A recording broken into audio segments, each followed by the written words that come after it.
C'est assez incroyable ce qui se passe en ce moment sur les marches. Et Victoria Abril au même moment arrive. Pedro Almodovar vient de passer. On a vu Claude Lelouch. C'est vraiment un embouteillage incroyable pour découvrir le film de Johnny Depp. The Brave.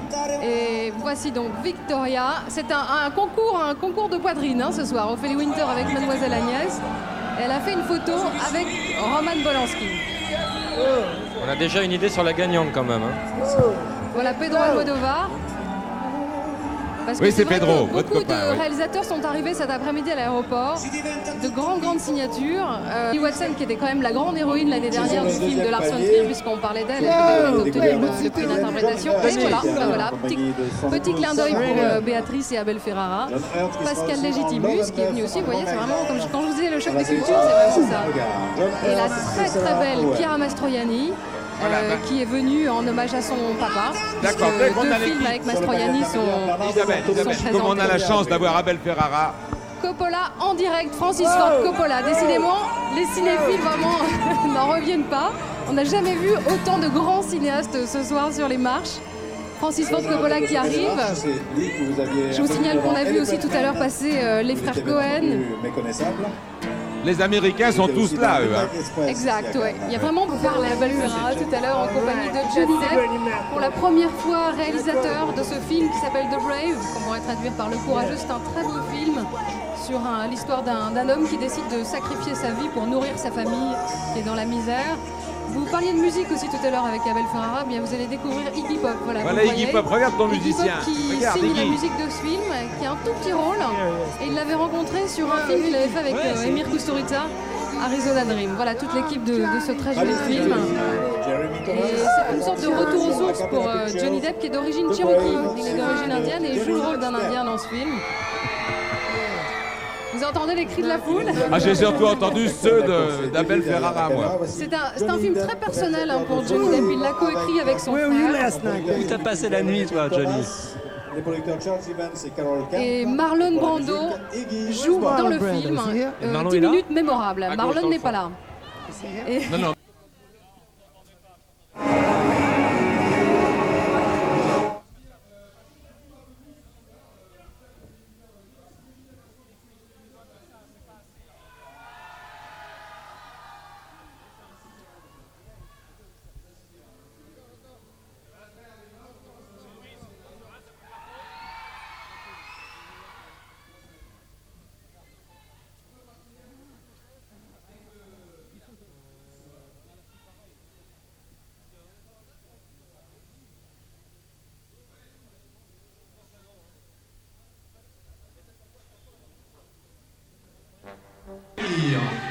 Quant à Gérard Jugnot, il a réalisé Pinot Simple Flic. Et plus récemment, Fallait pas.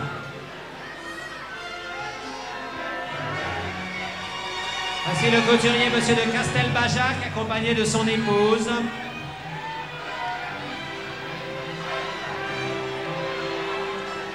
Sur les marches, Michel Blanc et Gérard Jugnot, les deux seuls qui ne craignent pas d'être décoiffés par les bourrasques ce soir. Voilà Glenn Close à l'image. Ah, elle est remarquable dans Les 100 et Dalmatiens. Elle est extraordinaire en Cruella. Interprétation hongroise.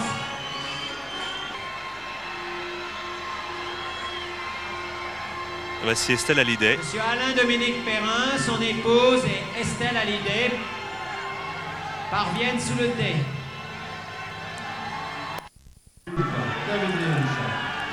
En fait, c'est toute l'équipe d'un film. D'ailleurs, il y a l'attaché de presse qui est pas loin, Claude Davy. C'est l'équipe du film L'homme au masque de fer qui monte les marches et qui est tournée en ce moment en France.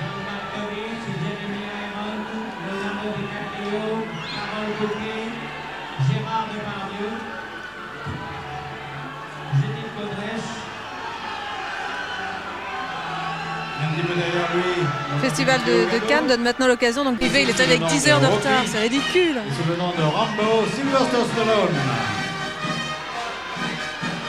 Sylvester Stallone est accompagné. Alors il vient à Cannes pour lui aussi montrer quelques images de son nouveau film où il partage la vedette avec Bob De Niro, qu'on devrait d'ailleurs pas tarder à apercevoir car il est à Cannes, Robert De Niro. Sylvester Stallone est accompagné non pas de son Vous avez vu le site qu'il a fait à sa femme pour qu'elle vienne près de lui avec la main comme ça. Le macho. C'est peut-être pas sa femme, hein. Oui, bah, alors, oui. Bah, bon, c'est pareil, c'est la femme qui l'accompagne. Et là, il l'appelle papa. Gongli, on peut dire que c'est un petit peu l'Adjani de l'Asie, hein. C'est une grande star là-bas. Superstar, qui est à la fois dans les films d'auteur et les films d'action. Qui a eu l'Oscar du meilleur. Et, donc avec à sa droite, Isabelle Adjani. Tim Burton vient d'arriver. Elisa Marie. Mira Sorvino est suivi par Paul Auster. Isabelle Adjani qui est habillée par John Galliano pour Dior pour toute la durée du festival. Il a passé un contrat d'exclusivité. Dans le livre Smoke, notamment, est devenu un film tout à fait remarquable. Avec Benoît. Mike Lee, derrière Isabelle Adjani, récompensé donc l'année dernière pour Secrets and Lies.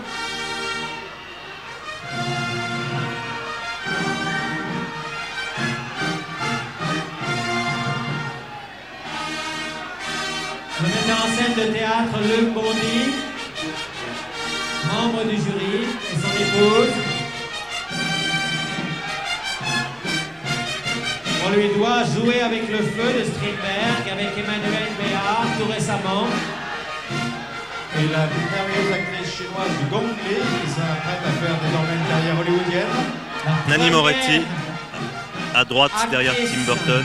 Chinoise à avoir obtenu la couverture du prestigieux magazine américain Time.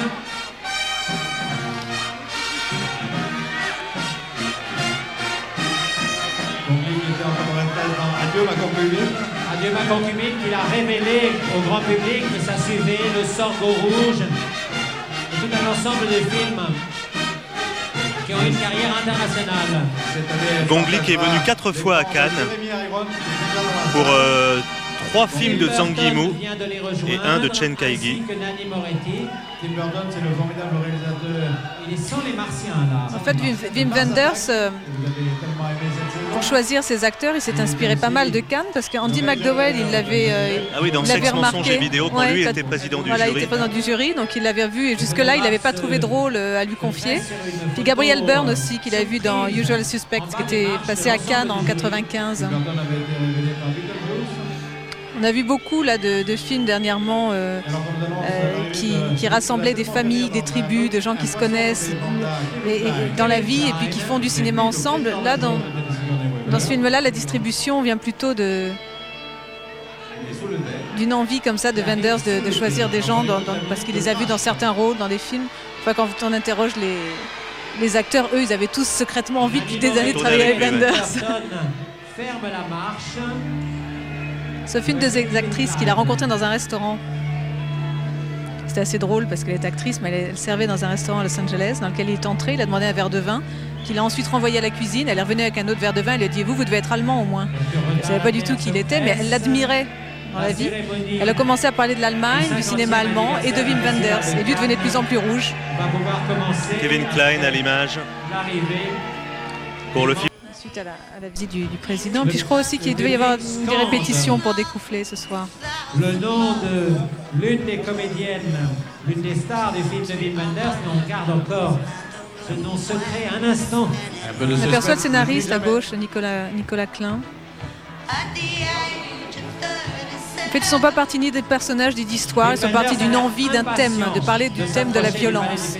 Et ensuite, ils ont construit l'histoire comme ça, vraiment de façon très... une grande complicité, avec aussi le producteur, c'était vraiment un triumvirat. La Palme d'Or pour Paris, Texas avait été un des grands moments de l'histoire de ces 5 ans. Alors, il a eu la Palme d'Or pour Paris, Texas, avec la musique de Ry Cooder. Alors il va peut-être avoir une Palme d'Or là, puisque c'est un nouveau Ry Cooder qui est 13 ans après. D'ailleurs, c'est la première fois qu'il retourne aux États-Unis depuis Paris, Texas. Ouais. Mais ce film-là, il trouvait qu'il fallait le faire à Los Angeles. Un film sur la violence, ça devait se tourner à Los Angeles. Il avait eu un prix aussi il n'y a pas très longtemps, c'était pour Les Ailes du Désir, enfin il n'y a pas très longtemps, il y a 10 ans pile. Andy McDowell, avec toute l'équipe de Vienne of Violence.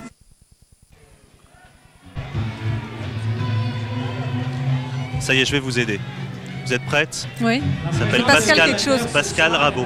Pascal Rabaud, voilà. Un hommage de la vitalité. Et les couleurs des images sont inspirées des tableaux de Dennis Hopper. Depuis un hommage Des couleurs très franches. Edward Hopper, pardon. Et donc, pour la soirée du 50e anniversaire du vraiment festival. bien. Et c'était vraiment bien. Merci à Gilles Jacob d'avoir réuni tout ce beau monde. La soirée va se poursuivre donc ici à l'intérieur du palais avec le spectacle mis au point par Philippe Découfflé. Oui. Et puis il y aura ensuite la projection du film de Wim Wenders, The End of Violence. Tout ceci bien sûr vous sera rendu compte dans tout ce qui se passe sur Téléfestival, les images de ces événements. En tout cas bonne soirée et à demain. Bonsoir. Bonsoir.